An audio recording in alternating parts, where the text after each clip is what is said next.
Assalamu alaikum and very good morning to all of my dear students. अल्लाह मियाँ के फजल करम से आप सब ठीक ठाक होंगे और आप सबको खैर मकदम है मेरी इस YouTube channel engineer Faisal Gulzar में। And my dear class of 11th students, as you know कि आप लोगों का जो एग्ज़ाम फ्राइडे को होने वाला है, तो अब चूंकि एग्जामिनेशन यूनिट्स एंड डायमेंशंस का हो रहा है और आप लोग थोड़ा कंफ्यूज होंगे कि किस तरह के सवाल करने चाहिए, किन क्वेश्चंस की प्रैक्टिस करनी चाहिए, किससे हमारा 100% पेपर अटेम्प्ट हो जाए। तो मैंने आपको बोला है कि हम हमेशा आपके साथ रहेंगे और इस पेपर में भी हम आपके साथ रहेंगे। और हमने यूनिट्स एंड डायमेंशंस की इतनी तगड़ी प्रैक्टिस की है क्लासरूम में कि आपसे कोई क्वेश्चन छूटना नहीं चाहिए। ऑब्जेक्टिव टाइप टेस्ट है और ये जो पेपर सेट किया है बिल्कुल नीट पैटर्न पर हमने सेट किया, या वही में से ऐसे क्वेश्चन जो नीट में आए हैं या जो नीट में आने के चांसेस बहुत ज्यादा है, उनको उस पैटर्न पर ही हमने आज के यूनिट्स एंड डायमेंशंस के पेपर को सेट किया है। आज हम या तो एक तरह से कह सकते हैं कि हम रिवीजन कर सकते हैं। आज हम आपको रिवाइज कराएंगे कि हमने क्लासरूम के लेक्चर्स में क्या क्या सीखा है, क्या आपको याद है कि नहीं है और क्या हमारा इंपॉर्टेंट है। ठीक है, ध्यान से देखिए। तो यूनिट्स एंड डायमेंशंस में हमने पहले फंडामेंटल क्वांटिटीज कितनी 7, सप्लीमेंट्री को लेके 9। तो हमारे पास मास है, हमारे पास लेंथ है, हमारे पास इलेक्ट्रिक करंट है, हमारे पास ल्यूमिनस इंटेंसिटी है, टेम्परेचर है, टाइम है और एंगल है, plane angle and solid angle. और इन सब के आपको यूनिट्स याद होने चाहिए। ठीक है, तो अगर आपको यूनिट्स याद है, टाइम का सेकंड है, मास का केजी है, टेम्परेचर का जैसे हमारे पास केल्विन है और इसी तरह से ल्यूमिनस इंटेंसिटी जो हमारे पास कैंडला है, तो ये आप सब फंडामेंटल क्वांटिटीज के यूनिट्स याद होनी चाहिए। प्लेन एंगल का क्या है, सॉलिड एंगल का क्या है। ठीक है, ये एक चीज बनती है हमारे पास। दूसरा सबसे इंपॉर्टेंट चीज है how to find the dimensions of the physical quantities. Now the question arises here, sir हमने तो तकरीबन 100-150 के करीब क्वांटिटीज के डायमेंशंस किए हैं। My dear students, you are 11th class students और मैंने क्लासरूम के लेक्चर्स में ये चीज आपको बोली है कि आने हैं तो बेसिक क्वांटिटीज करके जाना है।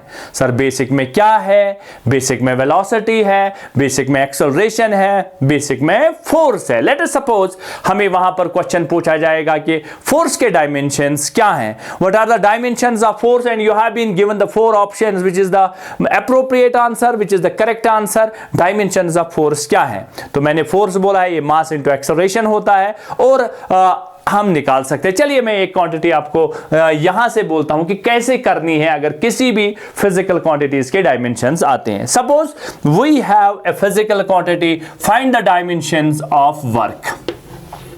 Find the dimensions of work. The dimensions of work are, तो मैंने आपसे क्या बोला है कि जो भी फिजिकल क्वांटिटीज है हम पहले उसकी फार्मूला लिखेंगे और ये जो वर्क है हमारे पास, जो वर्क है दैट वर्क जो है वो बराबर होती है फोर्स इनटू डिस्प्लेसमेंट। मेरे ख्याल से याद होगा आप सबको, क्योंकि इतने अच्छे से हमने इनको किया है कि आप ये जिंदगी भर नहीं भूलेंगे। हम तो नहीं बोले, आप भी नहीं बोलेंगे, बशर्ते आप हमें बोल गए, ये बड़ी बात है। लेकिन मैंने आपको नहीं बोला, इसीलिए ये क्वेश्चन आप ये आज का लेक्चर में आपके लिए सेट करता हूं। तो इसका मतलब ये है कि हमें आप याद हो। ठीक है, तो work is equal force into displacement. और फोर्स क्या है? फोर्स मास इनटू एक्सेलरेशन है, हम इसको m इनटू a लिखते हैं और डिस्प्लेसमेंट s है, तो ये L1 है, लेंथ है। और जब हम फोर्स के डायमेंशन निकालते हैं तो ये डायमेंशन हमारे पास बनते हैं फोर्स के। तो मैंने आपको बार बार बोला है, 1000 बार बोला है, ये याद रखने वाली चीज है। क्या? फोर्स के डायमेंशन। तो फोर्स के डायमेंशन हमारे पास मास का है हमारे पास m1, एक्सेलरेशन का हमारे पास क्या है L1 t-2 और यहां से ये बनेगा L1, तो हमारे पास m1 L2 t-2 वर्क के डायमेंशन तैयार हो गए। तो वर्क के डायमेंशन हमारे पास m1 L2 t-2। तो इस तरह से अगर कोई भी फिजिकल क्वांटिटी डायमेंशंस के लिए पूछी जाती है, और मैंने बोला है कि बेसिक क्वांटिटीज करके जाना है, बेसिक क्वांटिटीज करके जाना है, ज्यादा बड़ी बड़ी क्वांटिटीज करके नहीं जाना है जो 12th में आती हैं, ठीक है। बेसिक क्वांटिटीज करके जाइए तो क्वेश्चन वहां से निकल सकता है। तो मैंने ये चीज वर्क के डायमेंशन हम याद रखेंगे। सपोज हम थोड़ा कॉम्प्लिकेटेड लेते हैं, चलिए हमारे पास है, जैसे हम पोटेंशियल डिफरेंस के निकालेंगे। पोटेंशियल डिफरेंस एक इलेक्ट्रिकल क्वांटिटी है, तो अगर हमसे पोटेंशियल डिफरेंस के ये डायमेंशन पूछे जाते हैं, पोटेंशियल डिफरेंस के हमारे पास डायमेंशन पूछे जाते हैं। चलिए यहां मैं नोट करता हूं, पोटेंशियल डिफरेंस यानी ईएमएफ, पोटेंशियल डिफरेंस के डायमेंशन। पहले ये पोटेंशियल डिफरेंस किसके बराबर है, ये वर्क डिवाइड बाय चार्ज के बराबर होता है। किसके, वर्क डिवाइड बाय, ये हमारे पास वर्क डिवाइड बाय चार्ज होता है, वर्क डिवाइड बाय चार्ज होता है। तो वर्क के डायमेंशन अभी यहां निकाले हैं हमने। वर्क के डायमेंशन आएंगे m1 L2 T-2, और चार्ज के याद है ना, चार्ज के A1 T1, तो चार्ज का रहेगा A1 T1।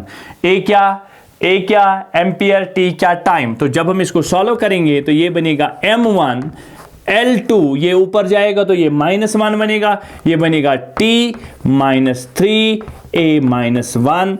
ये डायमेंशन आ गए पोटेंशियल डिफरेंस के। तो अगर आपसे पोटेंशियल डिफरेंस के डायमेंशन, ये भी आप इंपॉर्टेंट क्वांटिटीज में लिखेंगे, क्योंकि जैसे वर्क बार बार इस्तेमाल होता है, इसी तरह से हमारे पास पोटेंशियल डिफरेंस भी बार बार इस्तेमाल होता है कुछ फिजिकल क्वांटिटीज के डायमेंशंस, इलेक्ट्रिकल क्वांटिटीज के डायमेंशंस को निकालने के लिए। राइट बेटा, चलिए ये दोनों चीजें आ गई। तो अगर हमारे पास अब, और इसी तरह से हम इसका यूनिट भी बना सकते हैं, केजी, मीटर स्क्वायर, पर सेकंड क्यूब, पर एम्पियर, ऐसा करके हम इसको बना सकते हैं। तो इसी तरह से अगर हमारे पास, तो इसके डायमेंशन हमारे पास क्या रहते हैं, m1 L2 T-3 A-1, ये हमारे पास डायमेंशन है इसके। इसी तरह से और एक इंपॉर्टेंट क्वांटिटी होती है जो इलेक्ट्रिकल क्वांटिटीज में, जो कॉम्पिटिटिव लेवल एग्जाम में पूछी जाती है, वो हमारे पास क्या है, वो है रेजिस्टेंस। तो रेजिस्टेंस भी एक इंपॉर्टेंट क्वांटिटी है।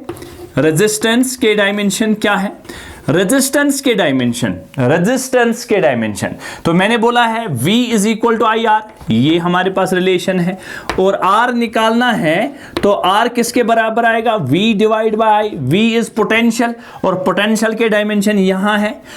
ये रेजिस्टेंस बहुत इंपॉर्टेंट है, तो इसको करके जाना है, रेजिस्टेंस को, पोटेंशियल डिफरेंस को, वर्क को, फोर्स को, ये बेसिक क्वांटिटीज है जो करनी है। तो R is equal to V by I, और V के यहां पर है हमारे पास, वो है m1 L2 T-3 A-1 divide by, और ये हमारे पास क्या है, A1। ठीक है, तो डायमेंशन क्या रहेंगे, ये रहेंगे m1 L2 T-3 A, ये ऊपर जाएगा तो -1 बनेगा, A-2। तो हमारे पास द डायमेंशंस ऑफ रेजिस्टेंस जो है वो बनेगा m1 L2 T-3 A-2। तो लो जी, कर लो बात, हमने तैयार कर दिए डायमेंशंस ऑफ रेजिस्टेंस के, dimensions of voltage, work, force, acceleration. तो इस तरह बेसिक क्वांटिटीज में जो भी बेसिक क्वांटिटीज हैं उनके डायमेंशंस आप करके जाएंगे, और डायमेंशन वाला क्वेश्चन नहीं रुकेगा। पहली बात, हमारे पास जितने भी फंडामेंटल क्वांटिटीज हैं उनके यूनिट्स क्या है, करके जाएंगे। दूसरी बात, बेसिक क्वांटिटीज के डायमेंशन जो मैंने दिखाए हैं, और जो भी बेसिक क्वांटिटीज हैं उनके डायमेंशन करके जाएंगे, तो क्वेश्चन आसान हो जाएगा हमारे लिए। और यही नीट बेस्ड क्वेश्चंस चलिए जो हमसे सबसे इंपॉर्टेंट, जो मैंने क्लासरूम के लेक्चर्स में भी आपको बार बार बोला है, वो है हमारा डायमेंशंस किसको किसके साथ मैच होते हैं, एक तो ये, और दूसरी इंपॉर्टेंट बात कांस्टेंट्स के। कांस्टेंट्स में हमने कितने कांस्टेंट किए हैं, अगर आप लोगों को याद होगा, उसमें हमने किया था यूनिवर्सल ग्रेविटेशनल कांस्टेंट, उसमें हमने किया है प्लैंक्स कांस्टेंट, उसमें हमने किया है कोलम्ब कांस्टेंट। तो ये जो बेसिक कांस्टेंट्स हैं इनके डायमेंशन आपको आने चाहिए। तो मैं आपको रिवीजन के लिए एक दिखाता हूं। सपोज हमारे पास यूनिवर्सल ग्रेविटेशनल कांस्टेंट है, जो हमारे पास यूनिवर्सल ग्रेविटेशनल कांस्टेंट है, अगर आप लोगों ने याद होगा यूनिवर्सल ग्रेविटेशनल कांस्टेंट, और ये यूनिवर्सल ग्रेविटेशनल कांस्टेंट जो है बच्चों, ये हम किससे डिनोट करते हैं? ये हम कैपिटल जी से डिनोट करते हैं। ये लो, ये हम कैपिटल जी से डिनोट करते हैं, ये हम कैपिटल जी से डिनोट करते हैं। तो मैंने आपको क्या बोला है, जब भी किसी कांस्टेंट के डायमेंशंस निकालने होंगे तो पहले देखेंगे रिलेशन में कहां पर होता है, किस फिजिक्स की इक्वेशन में होता है, वहां से हम इसको लेके आएंगे। मत याद है? अब मैं फिर से आपको याद ये चीज दिला रहा हूं कि कैसे हम कांस्टेंट्स के डायमेंशंस को निकालते हैं। राइट, चलिए मैं आपको बताता हूं। ये फंसता है the force of gravitation between two masses, that is G m1 into m2 divide by R square. तो ये हमारे पास इस g जो है, ये जो g है, इस g के हमें डायमेंशन चाहिए। इसको हम बाहर निकालने के लिए क्या करते हैं, इसको इधर ले जाते हैं। ये बनेगा F R square is equal to G m1 into m2, और यहां से g को बाहर निकालेंगे, ये बनेगा F R square divide by m1 into m2। अब आपको फोर्स के डायमेंशंस भी याद होंगे इंशाल्लाह, माशाल्लाह। फोर्स के डायमेंशंस भी, रेडियस r, लेंथ, ये जो लेंथ है r, और ये मासेस 2 m स्क्वायर। तो क्या बनेंगे इसके डायमेंशन? शाबाश, ये बनेगा m1, और फोर्स के क्या है m1 L1 t minus 2 into L square, ये लेंथ का square radius, divide by kg that is m का स्क्वायर। और यहां एक है तो यहां दो है तो यहां बचेगा एक, इसको जब ऊपर ले जाएंगे ये बचेगा m-1, ये L2 and L1, L3 and t-2, ये डायमेंशन रहेंगे हमारे यूनिवर्सल ग्रेविटेशनल कांस्टेंट के। तो ये इंपॉर्टेंट है, यूनिवर्सल ग्रेविटेशनल कांस्टेंट के डायमेंशन। और अब चूंकि ये हमारे पास ऑब्जेक्टिव टाइप टेस्ट है, और मैंने आपको बोला अगर आपको यूनिट बनाना आना चाहिए, अगर यहां से आप इसका यूनिट बनाएंगे, ये बनेगा न्यूटन मीटर स्क्वायर पर केजी स्क्वायर, और इस तरह से यहां पर भी हम इसके डायमेंशंस को निकाल सकते हैं, लेकिन हम वही करेंगे जो हमने क्लासरूम के लेक्चर्स में किया है।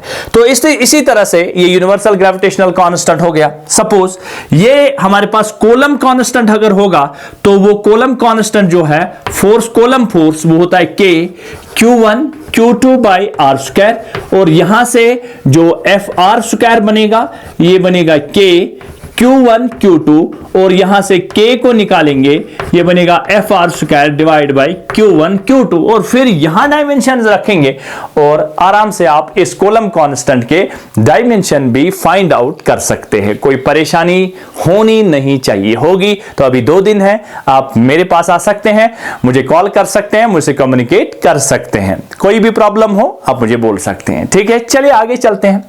इसी तरह से और एक कांस्टेंट होता है, सपोज वो है कौन सा? शाबाश, प्लैंक्स कांस्टेंट। तो प्लैंक्स कांस्टेंट ये जो है वो हम E is equal H new ऐसे लिखते हैं। प्लैंक्स कांस्टेंट जो है, प्लैंक्स कांस्टेंट के डायमेंशन, प्लैंक्स कांस्टेंट के डायमेंशन क्या है? तो रिलेशन क्या है? E is equal H new, और ये H प्लैंक्स कांस्टेंट है, ये E बाई न्यू, और knew nothing but it is a frequency, और फ्रीक्वेंसी क्या है? हर्ट्ज, नंबर ऑफ साइकिल्स पर सेकंड, और फ्रीक्वेंसी के डायमेंशन है t-1। आप लोग कॉपी पर देखिएगा, ये जो डायमेंशन है ये t-1 है। तो Planck's constant H is equal to, energy के याद है, ये वर्क के हैं, m1 L2 t-2, और ये फ्रीक्वेंसी के डायमेंशन हो गए t-1। तो H के क्या बनेंगे? H के बनेंगे m1 L2 t, ये माइनस ऊपर जाएगा, ये +1 बनेगा, प्लस और t-1, ये डायमेंशंस ऑफ प्लैंक्स कांस्टेंट हो गए। ये बहुत इंपॉर्टेंट है, फिर ना बोलना हमें खबर न थी।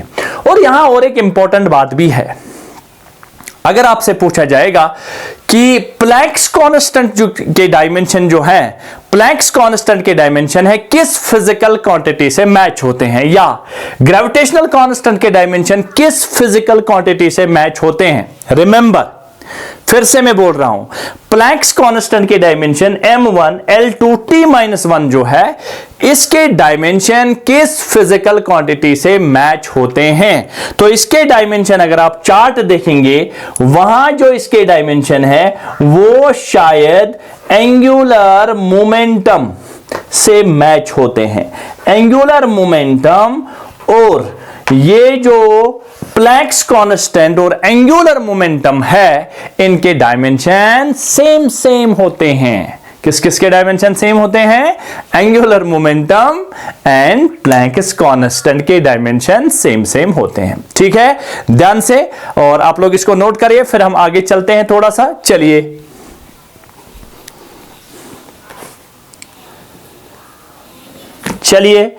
तो इसके बाद हमारे पास नेक्स्ट जो है वो हमारे पास प्रिंसिपल ऑफ होमोजेनिटी।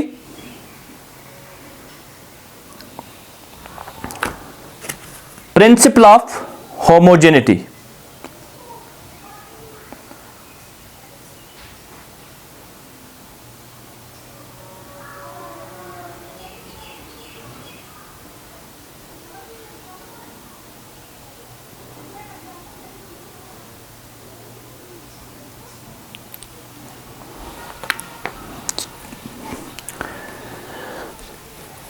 तो इसको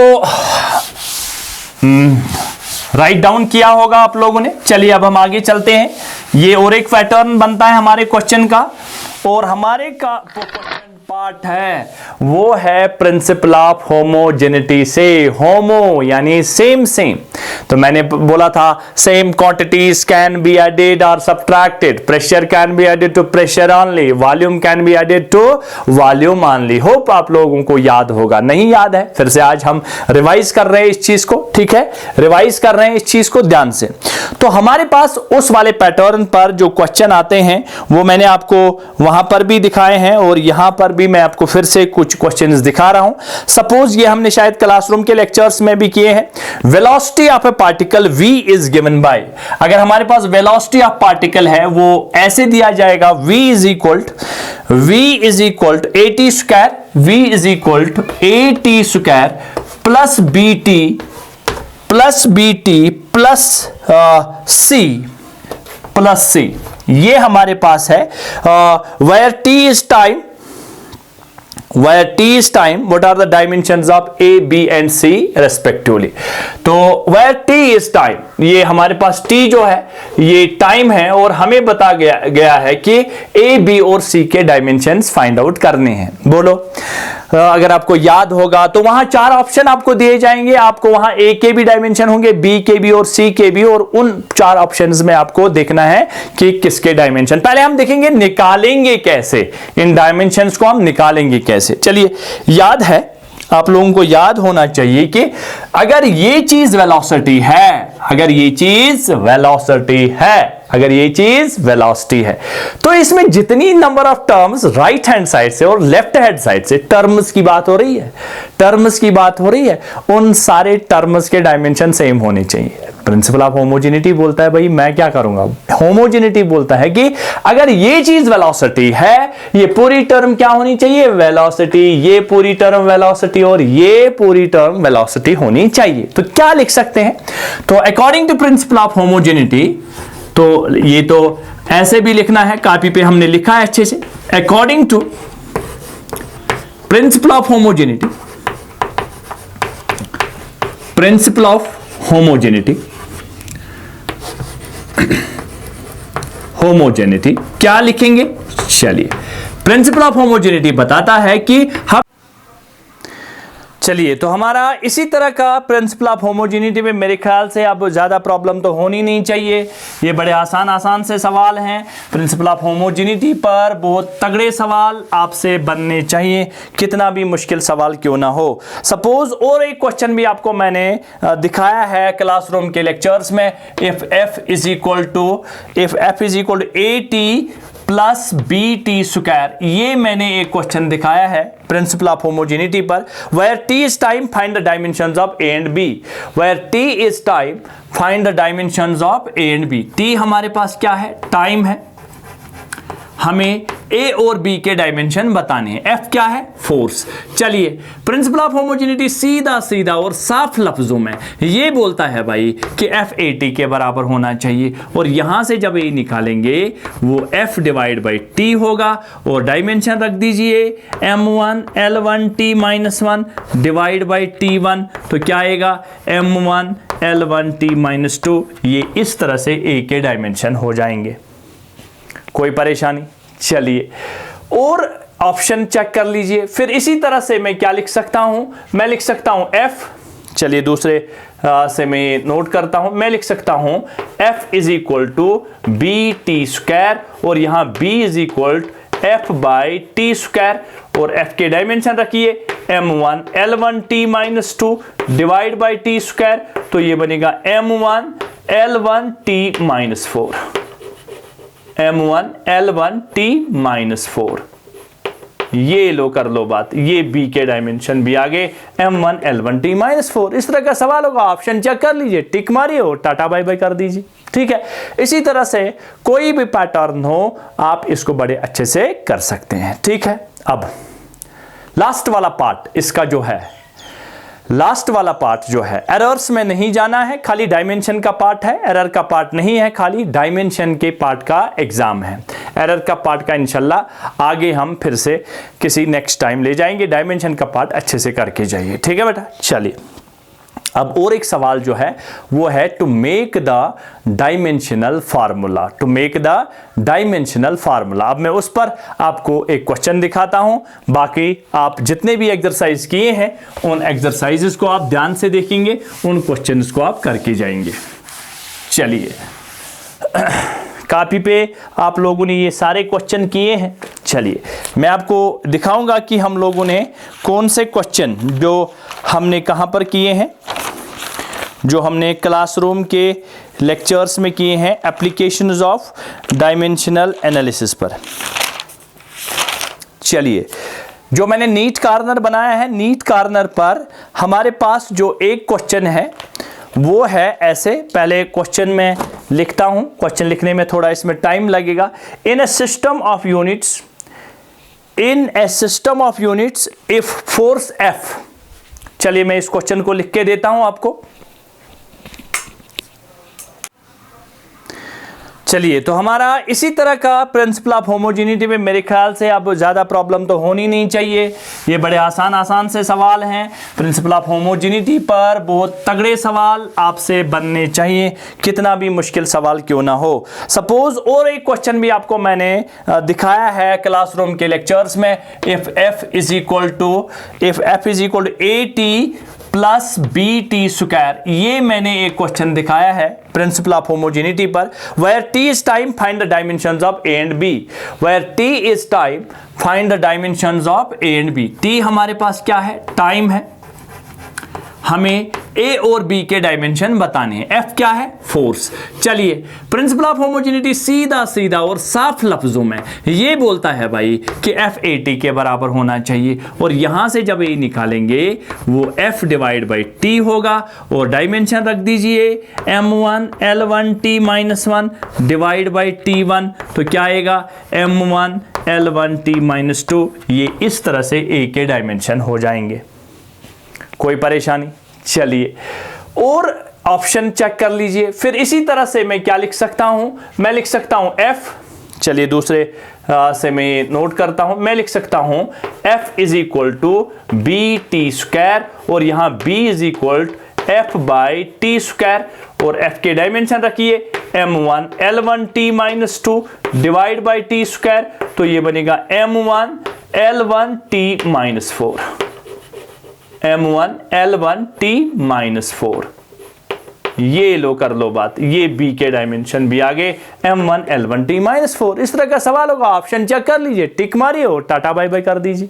ठीक है, इसी तरह से कोई भी पैटर्न हो आप इसको बड़े अच्छे से कर सकते हैं। ठीक है, अब लास्ट वाला पार्ट इसका जो है, लास्ट वाला पार्ट जो है एरर्स में नहीं जाना है, खाली डायमेंशन का पार्ट है, एरर का पार्ट नहीं है, खाली डायमेंशन के पार्ट का एग्जाम है। एरर का पार्ट का इंशाल्लाह आगे हम फिर से किसी नेक्स्ट टाइम ले जाएंगे, डायमेंशन का पार्ट अच्छे से करके जाइए, ठीक है बेटा। चलिए अब और एक सवाल जो है वो है to make the dimensional formula, to make the dimensional formula. अब मैं उस पर आपको एक क्वेश्चन दिखाता हूं, बाकी आप जितने भी एक्सरसाइज किए हैं उन एक्सरसाइजेस को आप ध्यान से देखेंगे, उन क्वेश्चंस को आप करके जाएंगे। जो ये वाला पार्ट है, ये वाला पार्ट भी बहुत ज्यादा इंपॉर्टेंट है नीट कॉम्पिटिटिव कॉर्नर के लिए, नीट के लिए सबसे इंपॉर्टेंट। और जितने भी इस पैटर्न पर मैंने आपको क्वेश्चन दिखाए हैं आप उनको करके जाएंगे। एक पैटर्न ये है, in a system of units, in a system of units a force F, acceleration A and time T are taken as fundamental units, what are the dimensional formula for energy. देखिएगा, what is the dimensional formula for energy, यानी energy को represent करना है in terms of force F, acceleration A and time T। तो हम इनको directly proportional लिखेंगे, F acceleration A and T ऐसे लिखेंगे, जो भी जिनमें जिसके बनाने हैं एनर्जी को रिप्रेजेंट करना है in terms of force A और T, और उनको हम क्या करते हैं डायरेक्टली प्रोपोर्शनल लिखते हैं। तो यहां से हम इसको E is equal F to the power A लिख सकते हैं, शाबाश, A to the power B लिख सकते हैं और T to the power C लिख सकते हैं। यही है to deduce the relation among the various physical quantities. आप कॉपी पर चेक करिए हमारा मेथड क्या रहता था, और ये वाले क्वेश्चन नीट कॉर्नर के क्वेश्चन है और उसी पैटर्न पर हम इनको सॉल्व करते हैं। तो यहां से एनर्जी के डायमेंशन निकालते हैं, पहले M1 L2 T-2 इसके डायमेंशन। अब यहां से फोर्स के निकालिए, तो ये फोर्स है M1 L1 T-2 और इसका रेज्ड पावर A रहेगा। एक्सेलरेशन के रहेंगे L1 T-2, इसका रेज्ड पावर B रहेगा, और T तो खुद ब खुद 1 है तो इसका पावर C रहेगा। ठीक है, तो फिर क्या करते थे हम, इसको क्रॉस करेंगे, ये बनेगा M raised power A, L raised power A, T raised power -2A। यहां आइए, L raised power B, T raised power -2B और T रेज्ड पावर C। अब M देखिए कितने हैं हमारे पास, ये खाली एक M है तो ये रहेगा M to the power A, L एक इधर है एक इधर है तो ये रहेगा L A plus B। In case of multiplication bases are same, powers are added. तो T कितने हैं, एक ये है एक ये है और एक ये है, 3 बार है तो ये बनेगा T -2A -2B and plus C। ये रहे, यहां से आएगा M1 L2 T-2। अब प्रिंसिपल ऑफ होमोजेनिटी बोलता है कि जो यहां m का पावर होगा वही यहां भी होना चाहिए। इसका मतलब है according to principle of homogeneity, तो यहां मैं नोट करता हूं according to principle of homogeneity क्या करते हैं, a किसके बराबर आना चाहिए, 1 के बराबर आना चाहिए। ठीक है, और a प्लस b यानी L A प्लस B, और यहां L का क्या है 2, तो इसका मतलब है a plus B is equal to 2, तो यहां a 1 आ गया, 1 plus B is equal to 2, so B is equal to 2 minus 1 is equal to 1। यानी यहां पर हम A, B और C का वैल्यू निकालते हैं, पुट करते हैं according to principle of homogeneity, और यहां हम A, B और C का वैल्यू निकालते हैं। राइट बेटा, तो अब यहां आते हैं ये वाली -2A -2B प्लस C, यानी T का पावर ये है तो यहां T का पावर -2 है, इसका मतलब ये -2 के बराबर होना चाहिए। ठीक है, इसको हम यहां लेके चलता हूं, इस वाली चीज को मैं यहां लेके चलता हूं। इसका मतलब है -2, A कितना है 1, A क्या है 1 -2, B कितना है 1 -2, B कितना है 1, ये A और B का वैल्यू यहां से मैं लेके आता हूं, plus C is equal to -2, ये -2 हो गया। इसका मतलब ये हो गया -2, ये हो गया -2, ये हो गया -2 plus C, 2 into 1 -2, -2 into 1 -2 plus C is equal to -2। ठीक है, ये -2 -2 -4 plus C is equal to -2, तो इसका मतलब हो गया C is equal to -2 plus 4, तो C इज इक्वल टू -2, ये यहां जाएगा +4, तो ये बनेगा C इज इक्वल टू 2। और यहां पर इस वाली इक्वेशन में हम ए, बी और सी का वैल्यू फिट करेंगे। अब हमारे पास जो वैल्यू है वो है एफ ई, जो है हमारे पास E is equal to F to the power A, इसका मतलब F to the power 1, a to the power b, और b का वैल्यू कितना है 1, तो इसका मतलब a टू द पावर 1, और c का वैल्यू कितना आया 2, इसका मतलब t टू द पावर 2। तो इसका मतलब है e होगा f a t स्क्वायर, है किसी जगह f a t स्क्वायर, तो ये वाला ऑप्शन टिक करने के लायक है। तो इस तरह का सवाल होगा तो हम ए, बी और सी, और हम रिलेशन कैसे फाइंड आउट करते हैं, रिलेशन अगर आपको चाहिए तो वो किस तरह से हम फाइंड आउट कर सकते हैं। और इसी क्वेश्चन का मैंने आप लोगों को एक शॉर्टकट भी बोला है, आप लोगों को मैंने एक शॉर्टकट भी बोला है, लेकिन उसके लिए हमें चारों ऑप्शन चेक करने हैं। देखिए कैसे, मैं आपको वो शॉर्टकट भी बताता हूं। वो शॉर्टकट क्या है कि हमारे पास जो ऑप्शन है एफ ए टी स्क्वायर, हम क्या करेंगे, यहां से एनर्जी को लिखते हैं, यहां से पहले ऑप्शन को उठाते हैं और फिर इन दोनों के यूनिट्स को मैच करते हैं या डायमेंशंस को मैच करते हैं। अब हमारे पास आंसर क्या आया, एफ ए टी स्क्वायर। अब मैं इसको एक एजम्पशन के तौर पर लेता हूं कि E इज इक्वल टू, एक ऑप्शन उठाया एफ ए टी स्क्वायर, ठीक है। जरा इसके हम डायमेंशन निकालेंगे, ये बनेगा m1 L2 T माइनस 2, यहां बोलिए फोर्स के m1 L1 T minus 2, acceleration के क्या आएंगे L1 T माइनस 2 इंटू यहां क्या है ये T स्क्वायर, ये कैंसल आउट इधर हो गया, तो इसका मतलब हो गया m1 ये दोनों L2 T माइनस 2। लो जी, यहां के डायमेंशन के साथ मैच हो गए, तो इसका मतलब ये ऑप्शन सही है। लेकिन इसमें मैंने क्या बोला है, क्या मसला है, तो कभी कभी हमें चारों ऑप्शन उसको चेक करना है, ठीक है। तो अगर किस्मत रही पहला वाला ही फंस गया तो बढ़िया है। तो इसी तरह से हम इनके डायमेंशंस को यूनिट भी बना सकते हैं, यहां से केजी, मीटर पर सेकंड स्क्वायर, फिर इसका और फिर इसका चेक कर सकते हैं, ठीक है। इसी तरह से हमारे पास मैंने शायद इस पैटर्न पर आपको 2-3 क्वेश्चन दिखाए हैं, उन 3-4 क्वेश्चंस को आप करके जाएंगे, ठीक है। और एक क्वेश्चन भी है हमारे पास जो इसके रिलेटेड है, ए फोर्स एफ। अब मैं लिखता तो क्वेश्चन नहीं हूं, मैं आपको डायरेक्ट बोलता हूं कौन सा क्वेश्चन है जो हमने वहां पर किया है। ए फोर्स एफ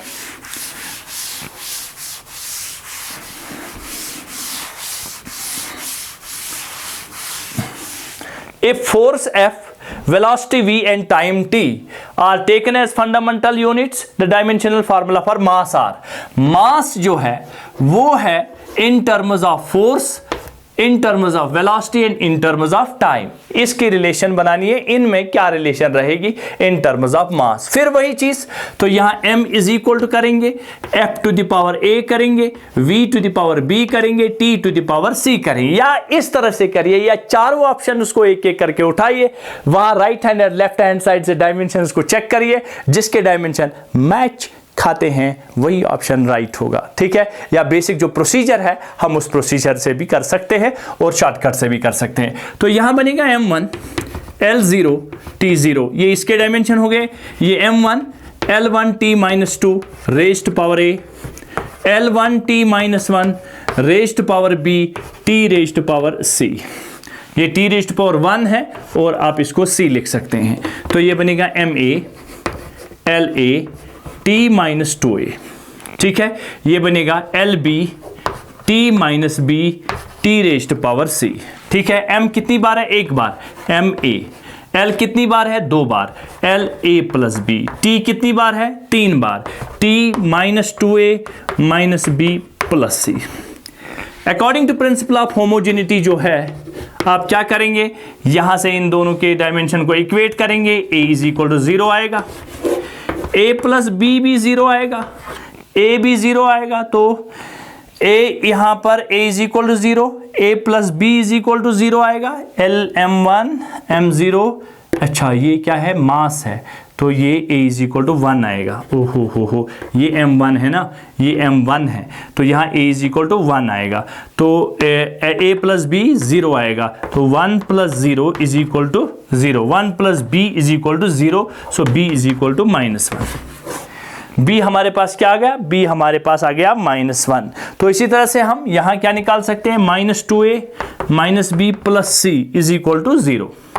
चलिए करिए, -2a क्या है 1, -b क्या है ये -1 है, plus c is equal to 0, -2 + 1 + c is equal to 0, ये बनेगा -1 + c is equal to 0, c is equal to 1।